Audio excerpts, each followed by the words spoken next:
কানিজ রেসিপিতে সবাইকে স্বাগতম। আজ আমি তৈরি করে দেখাবো মিষ্টি আলুর হালুয়া। শুনে অবাক হচ্ছেন? হ্যাঁ, ঠিকই শুনেছেন। আজকে আমি মিষ্টি আলুর হালুয়া তৈরি করে দেখাবো। এজন্য আমি এখানে মিষ্টি আলু নিয়ে নিয়েছি, সিদ্ধ করে খোসা ছাড়িয়ে নিয়েছি। আমি ফার্স্ট এগুলোকে একটু ম্যাশ করে নিব। এগুলো গরম থাকা অবস্থায় ভালোভাবে সিদ্ধ করলে খুবই নরম থাকে। তো এই জন্য আমি আর ম্যাশার ইউজ করছি না, আমি কাঁটা চামচ দিয়ে ম্যাশ করে নিচ্ছি।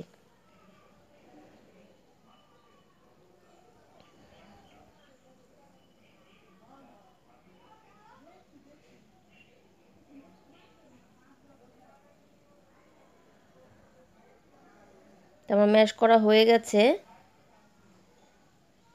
এখন আমি চলে যাব চুলায়। চুলায় আমি প্যান দিয়ে দিয়েছি এবং দিয়ে দিচ্ছি হাফ কাপ পরিমাণ ঘি।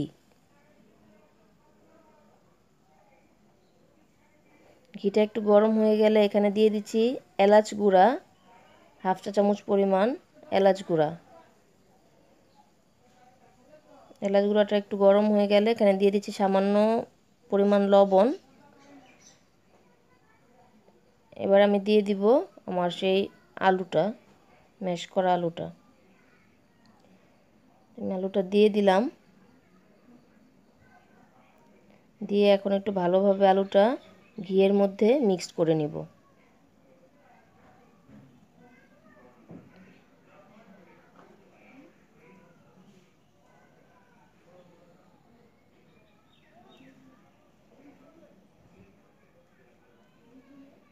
ঘিটা গরম হয়ে যাওয়ার পর চুলার ফ্লেমটা মিডিয়াম ফ্লেমে রেখে আপনাকে বাকি রান্নাটুকু করতে হবে।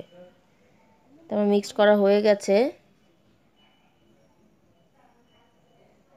এখন আমি এখানে দিয়ে দিচ্ছি হাফ কাপ পরিমাণ চিনি। যেহেতু মিষ্টি আলুতে অনেকটা মিষ্টি থাকে, তাই চিনিটা একটু বুঝেই দিতে হবে। তাই আমি এখন চিনিটা মিক্সড করে নিচ্ছি আলুর সাথে।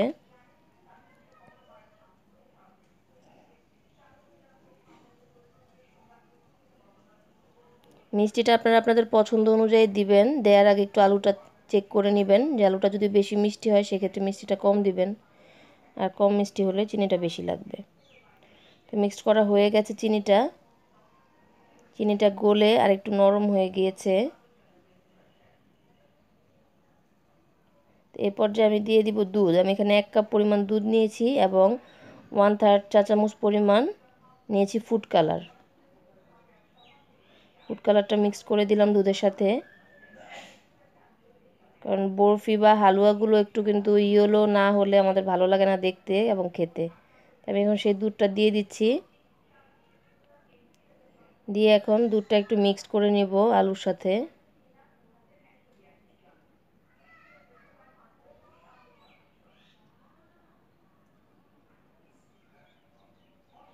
এটা রান্না করতে কিন্তু সময় খুবই কম লাগে, যেহেতু আলুটা আগে থেকে সিদ্ধ করে নেওয়া। তো এখানে সিদ্ধ হওয়ার মানে আলাদাভাবে সিদ্ধ করার তেমন কিছু নেই, জাস্ট উপকরণগুলো মিক্সড করে একটু আঠালো আঠালো ভাব তৈরি করা হালুয়াটাকে। হালুয়ার সাথে দুধটা কিন্তু মিক্সড করা হয়ে গেছে এবং আমি নেড়ে চেড়ে উল্টিয়ে পাল্টিয়ে এই করে নিচ্ছি। এই পর্যায়ে আমি দিয়ে দিব হাফ কাপ পরিমাণ গুঁড়া দুধ।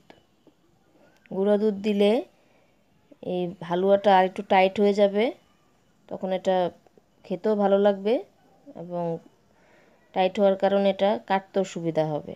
তো আমি এখন দুধটা মিক্স করে নিচ্ছি।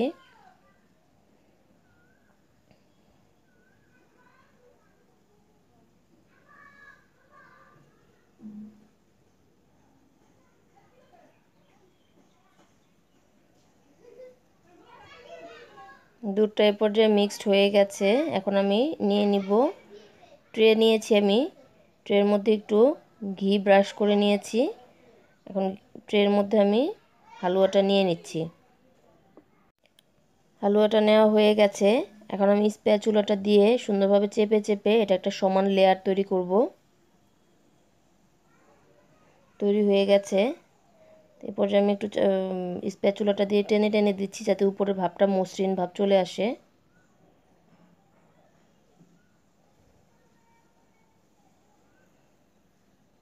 তো হয়ে গেছে। এই পর্যায়ে আমি এটা রেখে দিব ঠান্ডা হওয়ার জন্য। ফিরে আসছি ঠান্ডা হওয়ার পর। ফিরে এলাম 2 ঘন্টা পর। 2 ঘন্টা পর এটা আমার ঠান্ডা হয়ে গেছে এবং শক্ত হয়ে গেছে। এখন আমি বরফির শেপ দিয়ে নিব।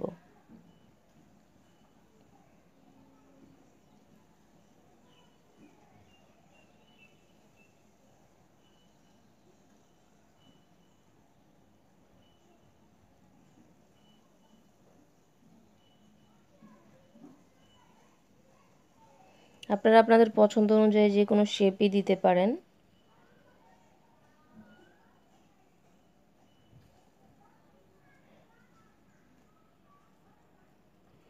এর আগেও আমার চ্যানেলে আরও 2টি হালুয়ার রেসিপি আছে, এগুলো আমি স্কোয়ার শেপ দিয়েছি, তাই আজকেরটা একটু ভিন্ন শেপ দিচ্ছি।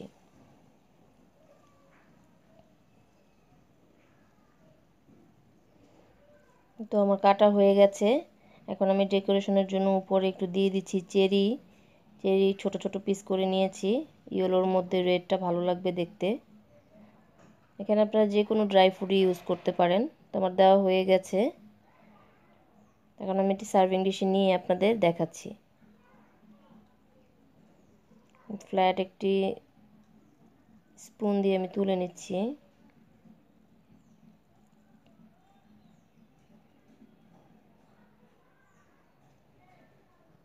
দেখুন,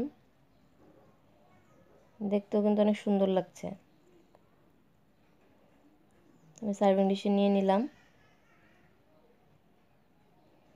আমি আবার 2টি ফুলও তৈরি করেছিলাম, এগুলো ছাঁচে করা। এই তো তৈরি হয়ে গেল আমার মজাদার মিষ্টি আলুর হালুয়া। আশা করি ভিডিওটি ভালো লেগেছে। ভালো লাগলে চ্যানেলটি সাবস্ক্রাইব করবেন। আল্লাহ হাফেজ।